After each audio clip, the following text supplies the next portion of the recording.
All right, moving on to the third page where we start to get into kind of the meat of the chapter. We're doing transformations by graphing. So we're going to start with this first one. And what's always helpful is to first identify what your parent function is. So I can see that this has the 1 minus part, which means it's going to be a circle. Oops, so I could write the word circle. And I also know it's going to be the top half because it's a positive. Right, so now I'm going to start describing. This is a vertical stretch, or in other words, that's the length of our vertical radius. The 2 is our horizontal radius. And the graph is also shifting right 3. So I'm going to go right 3 to plot my center. My vertical radius is 4, which means I'm going to go up 1, 2, 3, 4. I'm going to go, my horizontal radius is 2, so I'm going to go right 2 and left 2. And again, we have the top half because it's only positive square root. If I had the negative, I'd have the bottom half. If I had both, I would have the full circle. Now this one is an absolute value, so I should be thinking I'm graphing the V shape. Okay, the negative outside means it reflects the x-axis. And the 4 says it's going right 4. So I'm going to go right 4. Actually, PRTD tells me to reflect first, so I know that this graph is going to be going down. But I need to shift that to the right 4. So I'm going to go right 1, 2, 3, 4. And go down 1 over 1 to get my graph. So my official graph is this graph opening downwards. You might want to make your V's match. That's my dog playing in the background. Right, moving on to the next one. I can see that this is also a square root, but it doesn't have the 1 minus, so it's going to be the swimmer's arm.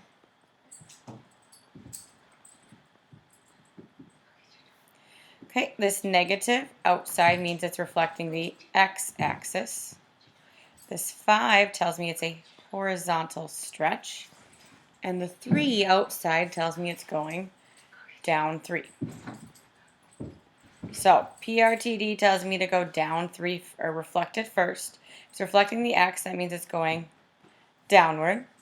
I'm going to go up 3 though and draw that same graph, except I know that I have a horizontal stretch of 5, which means really the slope is down 1 and over 2, 3, 4, 5. So I'm going to draw my nice stretched swimmer's arm like that. And I always put an arrow on the end to show that it continues on. The next one I see is squared, and I know it's going to be a U-shaped. So I'm going to start labeling. That's a vertical stretch because it's outside. That's going left 4. That's going up 1. So I'm going to go left 4, up 1. And I have a vertical stretch by 2, which means the slope to get to the next point is up 2 over 1, up 2 over 1. Draw a nice U shape. Might want to make yours a little more curved right here. All right. Moving on to the next one, which is the tough one. This one's a cubic, the video I made earlier. Which means I should be thinking it's the S shape. So this 2 is a vertical stretch because it's outside. The 1 inside with the X is making it go right 1. And the 3 outside is making it go down 3. So PRTD tells me to do my parent, which I've already talked about, is the S shape. I don't have any reflection, so I'm going to do the translation, then the dilation. So I'm going to go right 1, down 3. And then I have a stretch of 2. So instead of going up 1 over 1, I'm going to go up 2 over 1. And I'm also going to have to go down 2 over 1 to get the other portion of my S. So I start graphing it.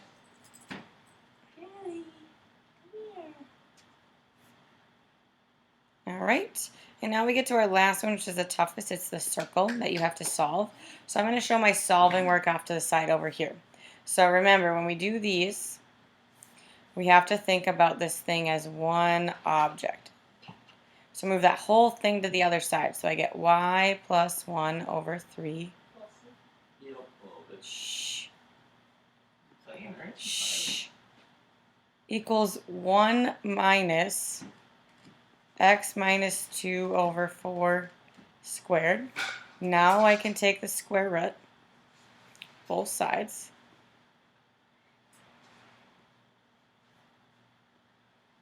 Oh, what a nice pillow. When I take the square root, I need a plus and a minus on this side. And the square and the square root cancel each other out on this side.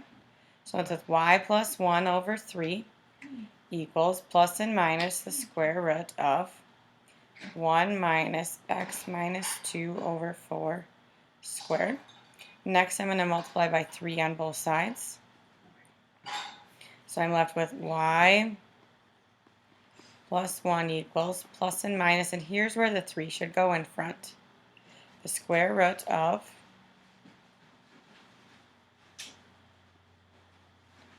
1 minus x minus 2 over 4 squared. The last step, subtract the 1 over, subtract the 1. So my final solving is y equals plus and minus 3 square root of 1 minus x minus 2 over 4 squared. I get the parenthesis. Minus 1. So I'm going to start labeling this. I know that I have a full circle because I have the plus and the minus. The 3 is my vertical radius. The 4 is my horizontal radius. The 2 means it's going right 2. And the 1 means it's going down 1. So I can go over here. Oops, that's it. I put the PRTD tells me to identify my parent. I know it's a full circle. I don't really have a reflection. I just know I'm going to have the top and the bottom half of the circle. So I'm going to move on to my translation and find my center. So I'm going to go right 2, down 1. From there, I'm going to count the vertical radius of 3. So up 3. In this case, I also need to count down 3 because it's a full circle.